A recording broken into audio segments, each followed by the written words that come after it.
viewers, welcome to my channel RP Classes. First of all the best for your exam. Students, अगर मेरे method से आप किसी tough question को exam में सॉल्व कराते हैं तो मुझे बहुत खुशी होगी. तो question 1, at the foot of a mountain the elevation of its summit is 45 degree. After ascending 1000 metre towards the mountain up a slope of 30 degree inclination, the elevation is found to be 60 degree. Find the height of the mountain. Students, देखिए question क्या है. Suppose ये कोई mountain है A B, इसकी height है h, kilometres में height ले लेती हूँ, h किलोमीटर हाइट है. इसके फुट से, सपोज यहाँ पर फुट है, यहाँ से इसके हम समिट को यानी चोटी को देख रहे हैं तो एंगल ऑफ एलिवेशन आ रहा है 45 डिग्री. अब इस माउंटेन पर 1000 मीटर चढ़ाई करने के बाद एंगल ऑफ एलिवेशन 60 डिग्री हो जाता है. तो माउंटेन में आप स्ट्रेट तो चढ़ेंगे नहीं, किसी एंगल पर आप चढ़ाई करेंगे. तो ये एंगल है, ये एंगल 30 डिग्री पर अगर आप इसके ऊपर चढ़ाई करते हैं, सपोज इस पॉइंट से अब एंगल ऑफ एलिवेशन ये रह जाता है, ये बन जाता है अब 60 डिग्री. तो आपको इस माउंटेन की हाइट फाइंड करनी है. तो यहाँ पर मैंने ये परपेंडिकुलर ड्रॉ कर लिया है. देखिए फिर से एक बार बता देती हूँ आपको, ये मैं ड्रॉ करके लाई हूँ आपके लिए. तो ये ए बी कोई माउंटेन है जिसकी हाइट h किलोमीटर है, सी पॉइंट है फुट पर. यहाँ से इसके टॉप को समिट को देखते हैं तो एंगल ऑफ एलिवेशन ये 45 डिग्री होता है. अब स्टूडेंट्स ट्रिक याद रखना, 1000 मीटर को मैंने 1 किलोमीटर लिख दिया है जिससे ये क्वेश्चन आसानी से सॉल्व होगा. तो 1 किलोमीटर CF चढ़ाई करने के बाद ये हम 30 डिग्री पर हमने चढ़ाई की है, इसके बाद ये एंगल ऑफ एलिवेशन 60 डिग्री बन जाता है. इसके टॉप को देखेंगे अब यहाँ पर चढ़ाई करने के बाद तो ये एंगल ऑफ एलिवेशन अब 60 डिग्री बन जाता है. हमें ये हाइट ए बी फाइंड करनी है. तो मैंने यहाँ पर डी बी के पैरेलल ये एफ ई लाइन ड्रॉ कर ली है. अब ये सी को मैं एक्स लेट कर लेती हूँ, बी को वाई और ये ई एफ को जेड लेट कर लिया. अब देखिए ई एफ जेड है तो बी डी बी जेड हो जाएगा, ये रेक्टेंगल फॉर्म हो जाता है, ये 90 डिग्री है. ऐसे ही ये बी और एफ डी इक्वल होंगे तो यहाँ पर भी ये वाई आ जाएगा. अब देखिए ए बी पूरा एच था, बी डी जेड है तो ए डी क्या हो जाएगा एच माइनस जेड. ये समझ आया.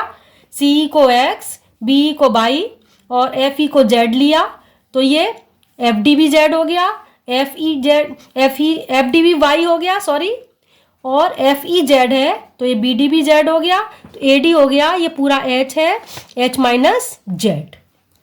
अब देखिए इस क्वेश्चन को करने के लिए सबसे पहले A B C triangle consider करेंगे. In right triangle A B C. A B C triangle में ए बी क्या है, ये एंगल ऑफ स्टडी है तो इसके opposite perpendicular, B C base है, ए सी हाइपोटेन्यूस है. तो इसमें ए बी क्या है एच अपॉन बी सी क्या है, ये पूरा x plus y is equal to tan theta का रिलेशन होगा. 1045 की वैल्यू होती है 1 इज इक्वल टू 1 आ गया. So we can say x plus y is equal to h आ गया. ये x प्लस वाई इधर आ जाएगा. इससे स्टूडेंट्स y की वैल्यू निकालें तो y की वैल्यू हो जाएगी h माइनस एक्स. ये हो गई हमारी फर्स्ट इक्वेशन. ट्रिक स्टूडेंट इस क्वेश्चन की ये है कि सबसे पहले इस क्वेश्चन में हम x y z की वैल्यू फाइंड करेंगे, उसके बाद ये आसानी से सॉल्व होगा. तो y की वैल्यू हमने निकाल ली. अब x और z की वैल्यू इस वाले ट्राइंगल से आएंगी. इन ट्राइंगल CEF ट्राइंगल में अगर मैं C अपॉन सी एफ करूँ तो ये बेस है, ये हाइपोटेन्यूस है, ये 90 डिग्री होगा. तो B upon x cos theta होता है. तो इससे आ जाएगा x अपॉन, यहाँ पर मैंने 1 इसीलिए लिखवाया था, 1000 को मैं 1 लिख दूंगी, 1 kilometre. x upon 1 equal cos theta का रिलेशन आ रहा है, B अपॉन एच कॉस 30, क्योंकि ये वाला एंगल 30 है, एंगल एफ सी 30 है. कॉस 30 की वैल्यू होती है स्टूडेंट्स √3/2. ये हो गई इक्वेशन 2। x इक्वल आ गया स्टूडेंट √3/2।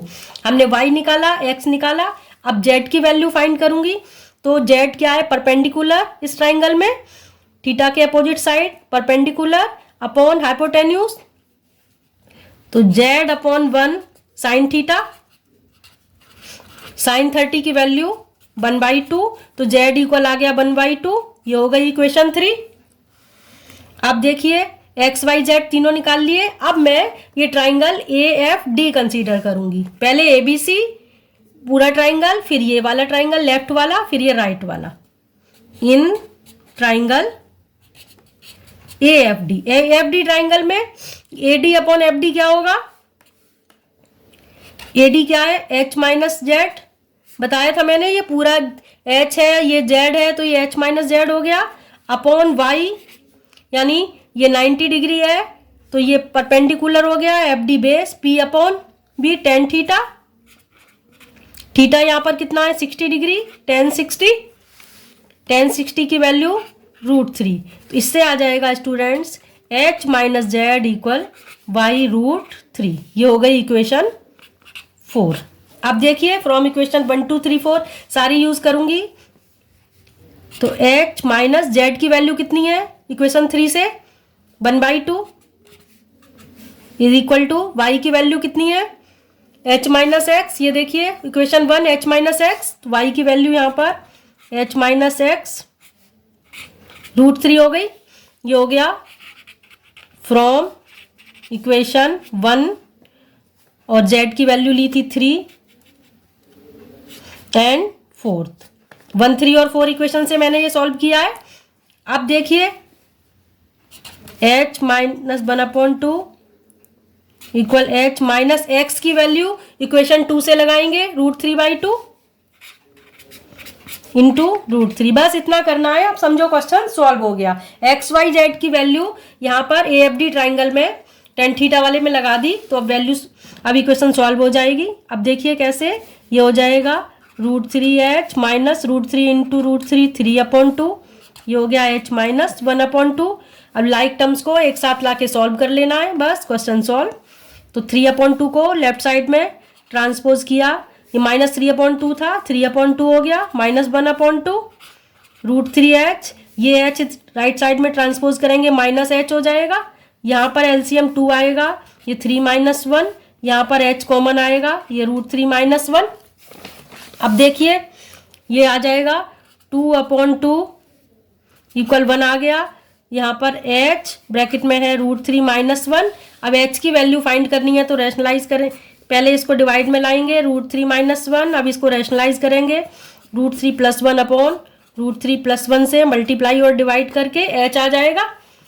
अब न्यूमरेटर में √3 की वैल्यू लगा रही हूँ 1.732 प्लस 1 अपॉन यहाँ पर third identity a minus B multiply a plus B is equal to a square minus b square. तो ये हो जाएगा 2 + 732 अपॉन √3 का square 3 minus 2 3 minus 1 sorry 3 minus 1 आएगा। ये 2.732 ये h की वैल्यू आती जा रही है स्टूडेंट अपॉन 3 माइनस 1 2 से इसको डिवाइड करेंगे 2 बन जा 2 2 3 जा 6 2 6 जा 12 2 6 जा 12। तो ये h की वैल्यू आ गई 1.366 किलोमीटर। हो गया सॉल्व क्वेश्चन। टफ क्वेश्चन था, जल्दी से सॉल्व हो गया। एक बार फिर से देख लीजिए। सबसे पहले यहाँ पर फुट है माउंटेन का, यहाँ से हम इसकी समिट को देख रहे हैं तो एंगल ऑफ एलिवेशन 45 डिग्री बन रहा है। माउंटेन ए बी की हाइट है h किलोमीटर। अब इस माउंटेन पर 30 डिग्री एंगल पर 1 किलोमीटर चढ़ाई करने के बाद F पॉइंट से अगर हम इसकी समिट को देखते हैं तो एंगल ऑफ एलिवेशन 60 डिग्री आता है। अब देखिए यहाँ पर ये मैंने परपेंडिकुलर ड्रॉ कर लिया है, इसको x लेट कर लिया सी को, ये y और ये एफ ई जेड। तो ये y हो गया, ये z हो गया, ये h माइनस जेड हो गया। पहले ट्राइंगल लिया ए बी सी, इसमें A B upon B C h upon x plus y tan theta tan 45। तो y आ गया h माइनस एक्स। फिर ये वाला ट्राइंगल लिया, इसमें x अपॉन 1 कॉस थीटा, तो h की वैल्यू √3/2 आ गई, कॉस 30 की value z upon 1 sine theta, sine 30 की वैल्यू 1/2, तो जेड की वैल्यू आ गई 1/2। इसके बाद ये वाला ट्राइंगल लिया है, इसमें h minus Z upon Y tan 60 हो जाएगा, tan 60 की वैल्यू √3। अब z की वैल्यू जो हमने पहले फाइंड की थी 1/2 लगा दी, y की वैल्यू जो पहले निकाली थी h माइनस एक्स लगा दी, इक्वेशन 1, 3 एंड 4 से। यहाँ पर फ्रॉम इक्वेशन 2 से x की वैल्यू लगाई है यहाँ पर √3/2, फिर बस इसको कैलकुलेट कर लेंगे, आंसर आ जाता है। ये h√3 माइनस 3/2 हो गया, h को यहाँ पर राइट साइड में ट्रांसपोज किया, माइनस 3/2 को लेफ्ट साइड में ट्रांसपोज किया, इससे h की वैल्यू आ जाती है 1/√3 माइनस 1। फिर इसको रैशनलाइज कर लेना, √3 + 1 से मल्टीप्लाई और डिवाइड करके √3 की वैल्यू 1.732 पुट कर देना, h की वैल्यू आ जाएगी 1.366 kilometre. Hope you all understood. So please like and share my video, subscribe my channel. मिलते हैं नेक्स्ट वीडियो में। Thanks for watching.